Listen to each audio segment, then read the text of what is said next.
Now, big news this week for the no side of the Voice referendum campaign, with the news that Jacinta Nampijinpa-Price and Warren Mundine will be combining their campaigning efforts. It's still a huge uphill battle for the no side, but as any seasoned political campaigner will tell you, disunity is death, and unity is a huge step towards achieving your aims. Meanwhile, the yes vote is co-opting almost any institution it can, desperate to get their virtue signaling points. We saw this week the NRL jump on board. Likely more sporting codes will follow, and Rio Tinto is also advocating the virtues of the voice.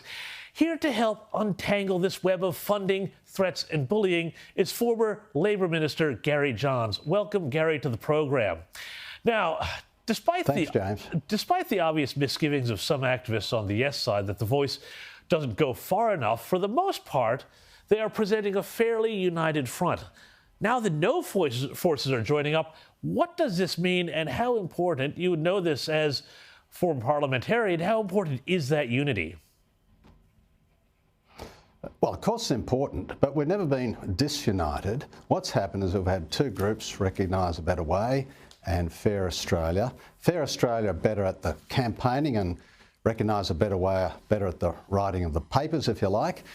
We've been cooperating for a couple of months now, but now more formally, I'm going to sit on the board of this united group, as is Warren, Jacinta can't, being a serving senator, and we'll have oversight of all of it along with Advance Australia.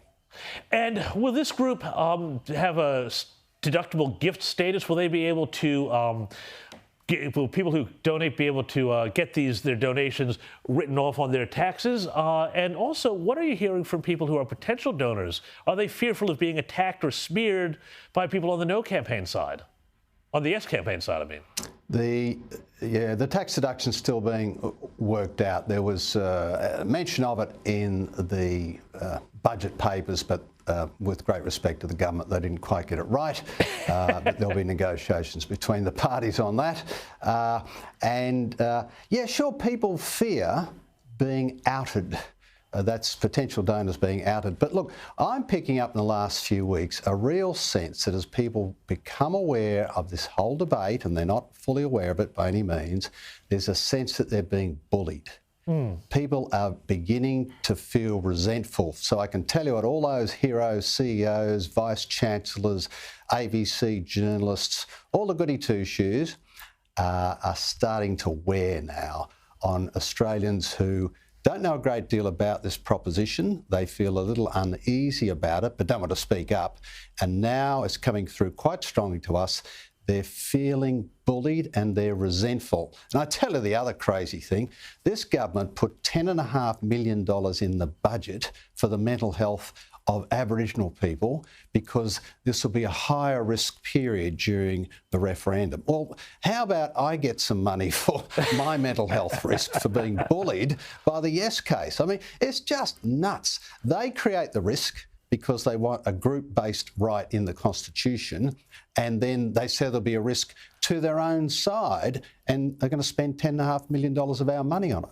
It really is stupid stuff. It is just unbelievable. But Gary, I've also noticed that in some of the campaigning now, they're trying to kind of pull a Swiftie here and say, no, really, it's just about recognition. And then in the advertising and stuff, and also, by the way, Voice of Parliament just down here on the side. Do you think that now the Yes campaign is attempting a bait and switch with Australians? Well, they are. I think they're quite worried. See, it's a big beast. There's the voice, there's the treaty, and there's the truth-telling, and all they're mentioning now is, like, the Uluru Rock has disappeared. Can you believe that? It's just disappeared off the advertising. Now it's just about, well, hearing from us. But we've heard from them. There are 11 members of Parliament of Indigenous extraction, and there are thousands of Aboriginal organisations, and they're all excellent politicians. They're in there every day. So this is a ruse that if the people of Australia understand the complexity and the challenges that this monster, this idea of the voice, should never have escaped a university. Gary, you know what I mean? It should have been kept there in the lab. Gary, those are great insights. We're going to have to leave it there. Thank you so much for your time.